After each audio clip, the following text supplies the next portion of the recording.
جہاں تک ہمارے سامنے میدان عمل کی بات ہے تو حضرات معاملہ یہ ہے کہ ہم ایک ایسے معاشرے میں رہ رہے ہیں جو کہ جس کو ہم مسلم اکثریت کہتے ہیں. البتہ اکثریت کا لفظ جو ہے یہ ہماری لغت میں نیا ہم جانتے نہیں. اقلیت اور اکثریت کے لفظ جو ہے یہ ہماری اپنی لغت کے لفظ نہیں ہیں, یہ نووارد ہیں, ہم ان سے واقف نہیں تھے. وجہ کیا ہے؟ دیکھیے معاملہ میں صرف یہ چاہوں گا کہ یہ دیکھ لیا جائے کہ معاملہ کتنا پلٹ گیا ہے. ہم کہاں تھے, ہم کون تھے اس سے پہلے, شاید سوال یہ ہے, اور آج کیا ہو گئے. یعنی کچھ شیر جو ہے وہ بکریاں بن چکی ہیں, اور اس حالت کا اگر صحیح ادراک نہ کیا گیا تو ہم مارے جائیں گے. اور مزید وقت اس بالکل نہیں ہے کہ ہم ابھی تک انہی لہجوں کو اور انہی چیزوں کو چلاتے رہیں جن کو ہم 50 60 70 سال سے آزماتے رہے ہیں. یہ جو اکثریت اور اقلیت کے لفظ ہیں آپ دیکھ لیجئے تقریباً 800 سال تک صرف یہ جس کو آپ پاکستان کہتے ہیں وہ نہیں, پورا بر صغیر جو ہے یہ محکوم تھا, اس کو دارالاسلام کہا جاتا تھا. یہاں تک کہ جب یہاں سے مسلم اقتدار کا سقوط ہوا تو یہاں پر فتاوا جو ہے وہ آنے لگے کہ اب یہ ہند دارالاسلام نہیں رہا. بھئی ہند دارالاسلام ہو سکتا ہے چند مٹھی بھر مسلمانوں کے ہوتے ہوئے. یہ تھوڑی سی آپ اپنے آپ کو پہچاننے کی کوشش کیجئے کہ آپ ہیں کون. مسلمان کون ہے جو یہاں خدا کی اس بہت بڑی کائنات کے اس چھوٹے سے حصے میں اللہ تعالیٰ کا متعین کیا ہوا ایک انسان ہے, ایک فرد کے طور پر بھی اور ایک اجتماع کے طور پر بھی. وہ اللہ تعالیٰ کا متعین کیا ہوا, اس کا مشن سونپا ہوا, اور اللہ تعالیٰ کی ڈیوٹی پر متعین یہاں پر ایک قوم ہے جس کا نام مسلمان ہے. یہ جب اپنے اصل پر کھڑی ہوتی ہے تو یہ مٹھی بھر ہوتے ہوئے پورے ہند کو, یہ ہمارے بزرگ کہتے ہیں کہ اس کو بر صغیر نہیں کہنا چاہیے, اس کو بر عظیم کہنا چاہیے. اس بر عظیم کو یہ دارالاسلام بنا کر رکھتی ہے. اور اب آج یہ صورتحال ہو گئی ہے کہ ہم ایک بہت بڑی تعداد ہوتے ہوئے پاکستان جیسے ملک کو بھی کے بارے میں بھی اس سوال کا جواب نہیں دے سکتے. بے شک بہت سارے فلسفے جھاڑ بھی لیے گئے کہ پاکستان دارالاسلام ہے, یہ دارالکفر ہے, یہ کیا ہے. اس کا جواب یہ نہیں ہے کہ ہمارے نوجوان نہیں جانتے ہیں یا نوجوان ان سوالوں کے جواب نہیں دے سکتے ہیں. ہمارے علماء ان سوالوں کا جواب شاید انہوں نے کبھی سوچا بھی نہ ہو.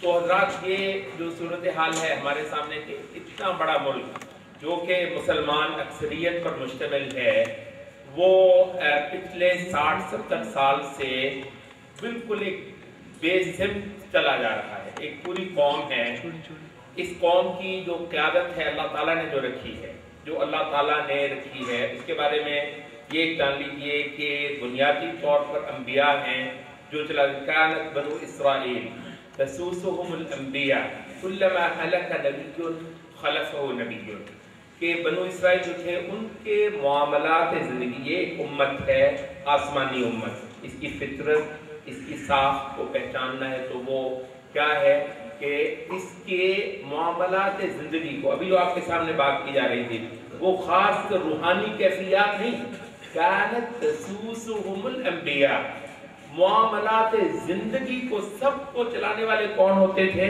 انبیاء, اللہ کے متعین کیے ہوئے اس کے فرستادہ انسان, شریعت کو اللہ سے وصول کر کے لوگوں کو دینے والے وہ لوگ چلاتے تھے. ایک نبی فوت ہو جاتا تو اس کی جگہ لینے کے لیے دوسرا نبی ہوتا. الا وانه لا نبی بعدی, اب میرے بعد تو کوئی نبی صلی اللہ علیہ وسلم نے کہا کہ نہیں ہے. وسيكونوا خلفاء ويكثرون, ہاں البتہ خلفاء ہوں گے اور بہت زیادہ ہوں گے. اب جب خلافت نہیں ہے تو اس وقت کون ہے جو مسلمان امت کو جتنا ہو سکتا ہے اتنا چلائے گا؟ انبیاء کی وراثت کون ہے خلفاء کی غیر موجودگی میں؟ تو نبی صلی اللہ علیہ وسلم کہتے ہیں العلماء ورثۃ الانبیاء, علماء جو ہیں وہ انبیاء کے وارث ہوا کرتے ہیں.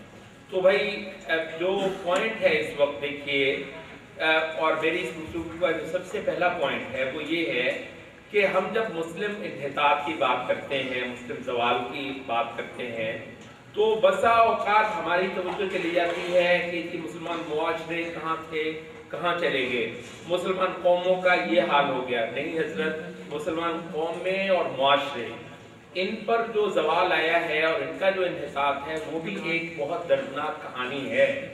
البتہ یہ انحطاط علماء کا انحطاط ہے، یہ انحطاط جو ہمارا موجودہ انحطاط ہے، یہ وقت کے داعیوں کا انحطاط ہے، یہ معلموں کا انحطاط ہے، یہ ان لوگوں کا انحطاط ہے کہ جن کو نبوت کی وراثت دی گئی تھی کہ اس قوم کے معاملات زندگی آسمانی قوم کی ہونے کی وجہ سے اس کے معاملات زندگی چلا ہی یہ سکتے ہیں۔ یہ سیکولر قیادتیں، یہ جن کے بارے میں بات ہو رہی تھی، یہ یورپ سے پڑھی ہوئی، یہاں کی یونیورسٹیوں سے نکلی ہوئی قومیں جو ہمیں ترقی کے بہت سارے ذائقے بنا کر دے سکتی ہیں، جو ہمیں بہت سارے معاملات کے اندر ہم پر یہ راز افشا کر سکتی ہیں کہ ہم یہ کر لیں تو یہ ہو جائے گا، اور اگر بجلی کا اور پاور کا اور انرجی کا اور فلاں چیزوں کا یہ حل کر لیں، اور تجارت کے لیے یہ نسخہ آزمائیں، اور مغرب کے فلاں تجربے سے یہ فائدہ کریں تو یہ ہو سکتا ہے۔ تو یہ لوگ اللہ نے رکھے نہیں ہیں اس قوم کی قیادت کے لیے، ان کے ہاتھ پر کبھی اس قوم کے حالات، یہ آسمانی امت ہے بھائی، یہ آسمانی امت ہے۔ اِنَّا كُنَّا أَذَلَّ قَوْمٍ فَأَعَزَّنَا اللَّهُ بِالْإِسْلَامِ، ہم دنیا کی سب سے ذلیل قوم تھے، اللہ تعالیٰ نے ہمیں عزت دی تو اسلام کے ذریعے سے۔ وَمَهْمَ ابْتَغَيْنَا الْعِزَّةَ فِي غَيْرِ الْإِسْلَامِ أَذَلَّنَا اللَّهُ۔ اب یہ عزت، برتری اور ترقی یہ بری چیز نہیں ہے، ترقی بری چیز نہیں ہے، یہ بھی ہماری جو ہے یہ وابستہ ہو گئی ہے اس دین کے ساتھ، اس دین کو پکڑنا، اس محمد صلی اللہ علیہ وسلم کے چھوڑے ہوئے اس دین کو یہ قوم نہیں پکڑے گی تو پھر کون پکڑے گا؟ یا یہ کہ پوری دنیا بھی نہ پکڑے اور اللہ تعالیٰ اس پوری زمین کو روٹی دیتا رہے؟